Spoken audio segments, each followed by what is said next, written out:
आमने सामने से बुलेट आई है, पीछे से गाड़ी आई है, आपस में टक्कर मार के गाड़ी हमारी बाइक गिर दी साइड में। कि गड़खेड़ा दयालपुर रोड के ऊपर गोली चली है, तो सूचना पाकर हम तुरंत मौके पर पहुंचे।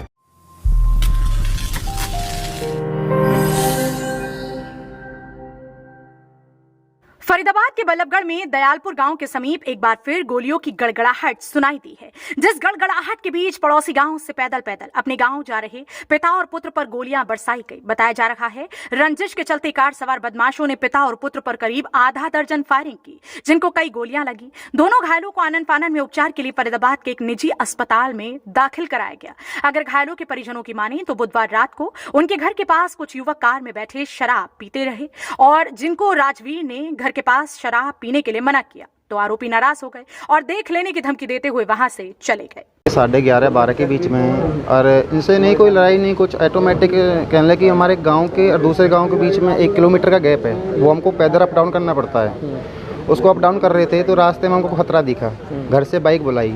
बाइक बुलाने के बाद में हमने अपने जैसे बैठना स्टार्टिंग किया, चल दिए। चलते रास्ते में आमने सामने से बुलेट आई है, पीछे से गाड़ी आई है, आपस में टक्कर मार के गाड़ी हमारी बाइक गिर दी साइड में। गिरने के बाद में उसके बाद में उन्होंने देखा है कि 4 जने थे, आपस में एक दूसरे ने कौरी वौरी भरी, पहले डंडा लाठी चली है। डंडे लाठी चलने के बाद में दिख रहा है कि उनको काबू नहीं आ रही, तो उसके बाद में उन्होंने पहले 3 फायरिंग करी है। कहने लगे रिवॉल्वर थी, मेरे हिसाब से रिवॉल्वर तो नॉर्मल थी, पर कहने लगे एक भाई पे अलग थी, एक भाई पे अलग थी, सतपाल और भोला।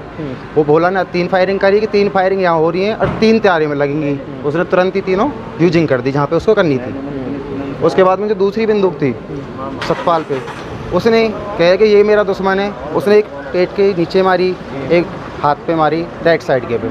तो सर उनको हम देख दाख के उस जगह से गाड़ी वाड़ी को सबको छोड़ छाड़ के हम भाग गए। तो क्या करें, फिर लास्ट टाइम में बाइक भी उन्होंने तोड़ दी गाड़ी से। मैं किस चीज़ से लाऊं, कौरी में तो मेरे पे चलेंगे नहीं, तो मैंने किसी की हेल्प मांगी। 2 जनों को गोली लगी सर, कुछ भी झगड़ा नहीं था सर। कल आए थे, कल गाड़ी खोल के शीशा खोल के घर के सामने ने खूब बजाया है। उसके बाद में इनसे डिसीजन हमने कराया कि भाई चले जाओ, ये नहीं जा रहे। गाड़ी से बाहर निकाल के खिड़की में से बियर ऐसे कि यहीं पे बेगी, हमने इनसे फिर बियर भी लूटी हाथ में से, फिर भी हमने मैंने कि चले जाओ भाई। हाँ, ये नहीं जा रहे थे। फिर आके जैसे मैंने भाई तपाई मैंने कि चले जाओ, कैसे भी ये नहीं जा रहे थे। उसके बाद में सुबह पता नहीं क्या मुंड बदला, ऑटोमेटिक सीधा रास्ते में कैच कर लिया। नहीं सर, उससे पहले कुछ नहीं था। अगर पुलिस की माने तो गड़खेड़ा गांव के रहने वाले 45 वर्षीय राजवीर अपने 18 वर्षीय पुत्र विनीत के साथ गुरुवार सुबह किसी काम से बल्लभगढ़ गए हुए थे और वहां से अपना काम खत्म करके दोपहर को दयालपुर गांव आ गए, जहां से दोनों करीब 12 बजे वापस अपने घर के लिए पैदल जा रहे थे। इस दौरान राजवीर ने अपने भतीजे गौरव को फोन कर बाइक लेकर उन्हें ले जाने के लिए बुलाया था।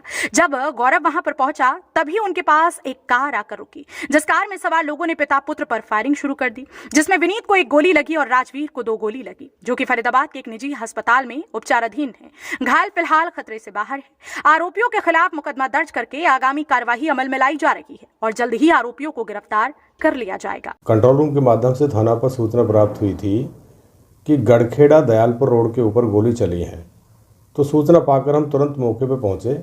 जब तक हम मौके पर पहुंचे तो उससे पहले जो पीड़ित थे उनको हॉस्पिटलाइज कराया जा चुका था और जो अपराधी थे वो भी मौके से फरार हो चुके थे। तो अभी जो पीड़ित हैं वो वैसे तो नॉर्मल कंडीशन है उनकी, लेकिन उनको गोलियां लगी हैं और वो सर्वोदय हॉस्पिटल में एडमिट हैं।